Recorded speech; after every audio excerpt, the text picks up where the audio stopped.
Okay, in this video I'm going to show you how I go about replacing the gasket between the oil tank and the chain case. Now, in this particular case I'm running an XF7000 which has the Yamaha 4-stroke motor in it, so the Yamaha Viper would be identical to this.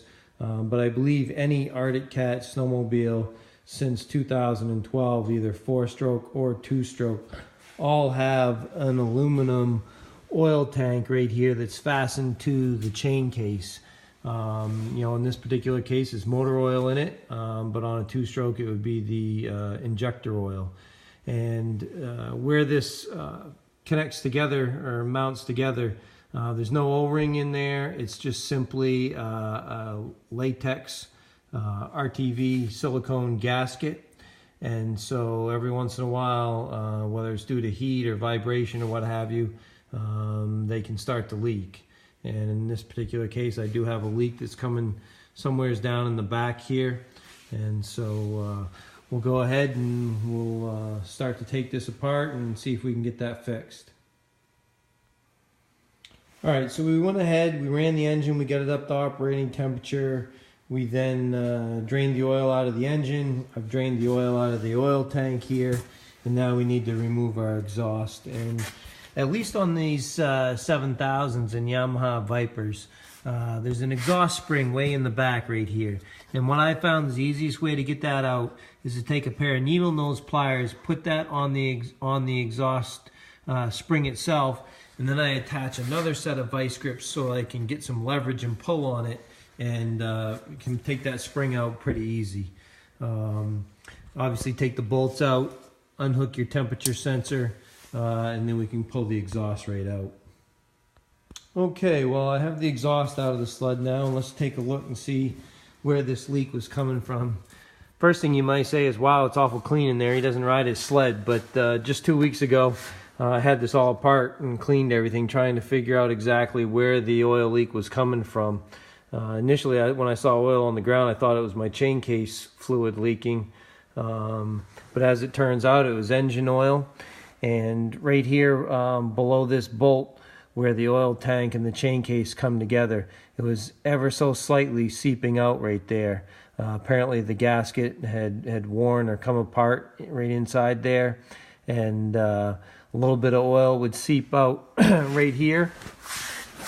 And then over on the front side of the chain case, this is getting a little bit damp here with oil by the speedometer pickup, and it would run down and collect under here under the belly pan, and then drip onto the floor, and that's how I noticed it. So these oil tanks don't have any type of an O-ring in them. It's just a silicone gasket that you create by just using a squeeze tube of silicone, and create your own gasket between the tank and the chain case cover. So what we're going to do now is we need to disconnect all the oil lines, get all those pulled back, even though now that the oil is all drained out of the tank and the engine. Make sure you still have a drain pan underneath, because when we take these lines off, additional oil is going to pour out of these lines. You want to unhook your belly pan over here so that you can pull that back and be able to get good access to everything, and you'll need room there to pull the tank out too once you get it disconnected. So we'll go ahead now and take these bolts out and pull this off and see what we got. Alright, so I've removed the 7 bolts and taken the oil tank off now. And you can see I've cleaned this all up, got all the remaining oil out of here, and had to peel off the existing gasket. It peels off really easy just by hand, but then you're going to want to take some brake or parts cleaner and clean this edge all the way around really good. Make sure you use something that doesn't leave any type of a film afterwards. So the most important part of this whole process is going to be to get this surface clean and get the cover surface clean so that the sealant adheres to it. Cleaned up all the mess down here in the belly pan from unhooking the hoses. You want to make sure, obviously, you have your drain pan still under there when you go to unhook these hoses, because quite a bit of oil will come out from the hoses. Alright, now here's what the inside of the oil tank looks like. And as you can see, all along this edge here, just as I did on the snowmobile, I've gone in, taken some brake cleaner and paper towel and toothbrush and really cleaned out this groove really good. Got any remaining gasket material out of there and get this all cleaned down good.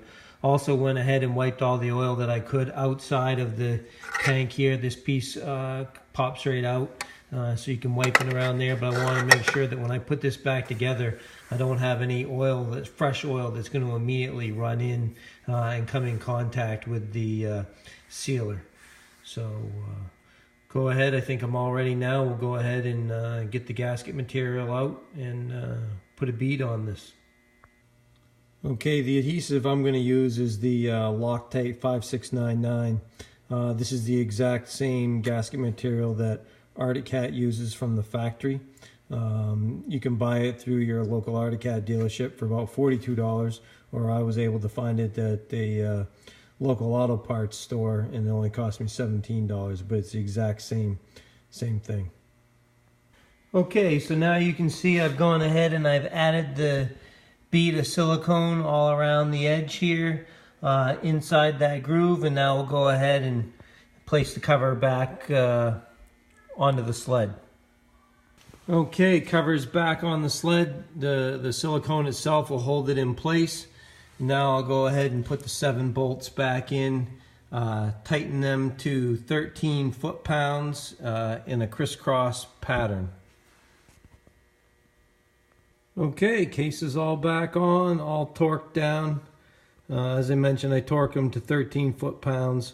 In the service manual, the chain case cover, these bolts back in here, call for 12 pounds in one place and 14 in another. So there was nothing specific for the oil tank itself, so I figured it's the same casing and everything. I'll go 13 pounds on these. I do know you want to be very careful not to over tighten them, because I've heard of a lot of people breaking these tabs off when you do over tighten. So I'm all set now. I'll go ahead and get my oil lines all connected back up, and then I'm going to let it set for 24 hours before I go ahead and put the oil back in and wrap everything up.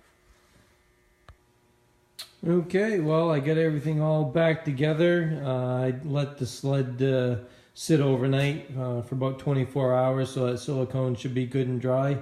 I'll go ahead, add the oil now, and follow the instructions to get the the right amount of oil in after having replaced the filter and drained everything down. Since you did drain the oil out of those hoses as well, it will take all of the oil, if not a little bit more than what it calls for during a normal oil change. Thanks for watching, and hope it was helpful.